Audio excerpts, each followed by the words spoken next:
Քաղաքական վարչախումբը Նիկոլ Փաշինյանի գլխավորությամբ նախաձեռնել է երրորդ հանրապետության ապամոնտաժման և չորրորդ հանրապետության հռչակման, այսպես ասած, աշխատանքները Չակերտյալ բեղմնավոր, որի շրջանակներում պատերազմ է հայտարարվում մեր ազգային ինքնությանը, մեր արժեհամակարգին, մեր պատմությանը և ինչպես տեսնում եք, տոտալ առումով իշխանությունները նախաձեռնել են այս ազգային արժեքների կազմաքանդման գործընթացը։ Վերջերս նաև շրջանառության մեջ է դրվել իրական Հայաստանի գեղագիտական հայեցակարգ կոչվող փաստաթուղթը,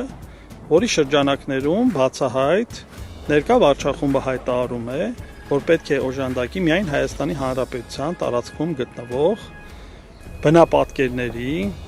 այսպես ասած, վերացարկման կամ մշակութային ստեղծագործությունների ֆինանսավորում, այսինքն այն, ինչ կապված է Արևմտյան Հայաստանի հետ, այն, ինչ կապված է մեր ողջ պատմական հիշողության հետ, այս վարչախումբը ուզում է արմատախիլ անել մեր սերնդից։